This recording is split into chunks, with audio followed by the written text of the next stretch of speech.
What power is a sense of understanding yourself. You have no idea how much energy you are burning through. It's about accountability, to take responsibility for oneself.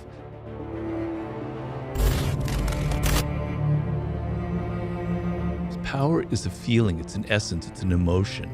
It's a human need and desire. And really, what power is a sense of understanding yourself and being able to control yourself. The feeling that you have with your children, with your spouse, with your colleagues, the people who work for you, the sense that you have no control, that you can't influence them with your ideas, that you can't get them to maybe soften some of their ugly behavior if they have that you can't get them interested in helping you with a project or whatever, is the most miserable feeling a human being can have. Absolute power corrupts, but absolute powerless corrupts even more. The feeling of powerlessness is actually more corrupting than the feeling of having a lot of power. It turns people into being passive aggressive, into playing all kinds of weird games, negative games to get power. You want to feel that you have a degree of control over events in your life, over people, over your future. And that to me is what the power is, right? Some of that involves these games that I mentioned in there. The sense that I'm not helpless in this world. You don't have to use the loss of power. I don't advocate crushing your enemy totally. I hope I don't have any enemies ever that I need to crush ever. You just need to know these things so that when you enter the work world, you're not naive, you're not stupid, you don't make the same kind of mistakes that I made. You spare yourself the pain. You understand the most fundamental thing about human nature. People have egos. You need to be aware of these things so that you don't inadvertently make them feel insecure and suffer the consequences.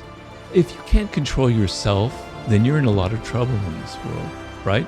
Because when you just naturally are yourself doing things, you're going to offend people. You learn early on we're social animals. I have to tailor my behavior, you know? If you go on babbling about how you feel and think, etc., and you just say what's the first thing on your mind, you're going to end up having a very, very short career. You're going to be saying things that are going to offend people. You're going to be making a fool of yourself. You're going to be saying things that you end up regretting, right? Well, if you can't control yourself, how can you control anything in your environment? How can you be a leader, right?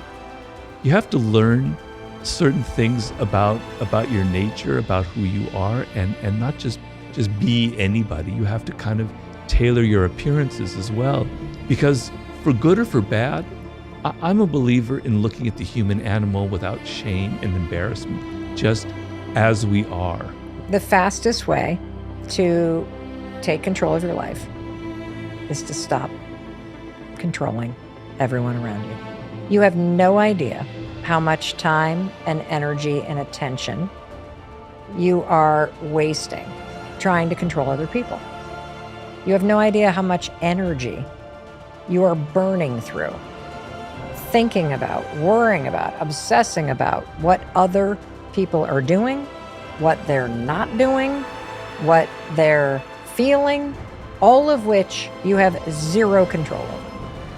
Because like every other human being on the planet, I had no idea how many opinions, how much frustration and expectations I had about what other people were doing or what they should be doing. Like, it's just unreal how obsessed we all are with everybody else and what they should be doing and what they're not doing.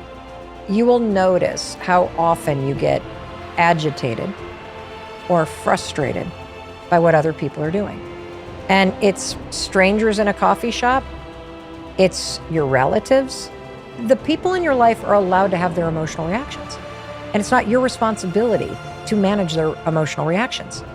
Part of the reason why we get hooked into these toxic dynamics with people is because you're part of the dynamic. Somebody does something that triggers you, you go right in, you start to change how you show up, you start to compensate, you start to people please, or you get all mad and angry, and next thing you know it erupts and it's the same thing over and over and over again. And you wonder why it never changes. Well, part of the reason why is that person's never going to change. You cannot control that. But you can change the energy you're putting into the dynamic. don't own the part of the equation in every relationship. Every relationship has an energetic exchange. I do something, and now you are going to react. And are you going to react based on what's aligned for you, or are you going to react as a way to try to change how I am? It's not about giving up on someone, and that helping someone is a team sport. Success is a team sport. And if you find that you're the only player in their life, when they should be the primary player, you can only do the assists. You'll never be the one making the baskets. That's their job, right? But if they won't take the pass, then at some point you stop throwing the ball. It's not about giving up on people. It's about accountability to take responsibility for oneself. And giving up on somebody is, don't ever call me again. You don't take my advice. This is over, right? That's giving up on someone. I think that the other way to do it is like, listen, I cannot help you if you cannot be involved to help yourself. And I will want to sit down with them, and I won't criticize and be like, you're not doing this, you have to follow my advice, you have to do this, you got to go work at Subway for the week. Like that's not what, I want to sit down and understand what the blockage is. There's something else that's the blockage that I can get to, hopefully. But at the end of the day, I will say to them point blank, listen, if you're not going to be involved in this, then there's no point to me being involved. You have to, this is a team, and I'm the only player here. And so I will always be here. And when you are ready, maybe it's just bad timing. I don't know what else is going on in your life, and maybe this is not the right time, or maybe I'm a bad fit. But when you are ready, I will still be here no matter what. But you have to call me. There's no more me throwing you the ball. Like, you're going to have to call me. I think, our mistake in those situations is repeating our pattern, which is, okay, I'm going to give you the same advice. I'm going to do the same thing. You're going to do the same thing. I'm going to tell you the same thing. I'm going to give up on you. You got to try something completely different. We are not teaching the skills of how to help others. And one of the biggest skills of learning to help others is learning how to listen. And most of us are really crap at listening, right? We confuse listening with hearing the words that were spoken. You're sitting watching TV, and somebody you love is trying to tell you something, and you're like, and you're still watching TV, and you're not even listening to me, and we turn around and repeat all the words back to them. That's not listening. Listening is when the other person feels heard, and where you are in pursuit of meaning, not the words spoken. Our intention is to fix everything, right? All we want to do is fix. We see the problem, here's the solution, but sometimes that's not what people need. People need to feel seen and heard and understood. And maybe, just maybe, you're going too quickly to fix, and he doesn't feel seen or heard or understood yet.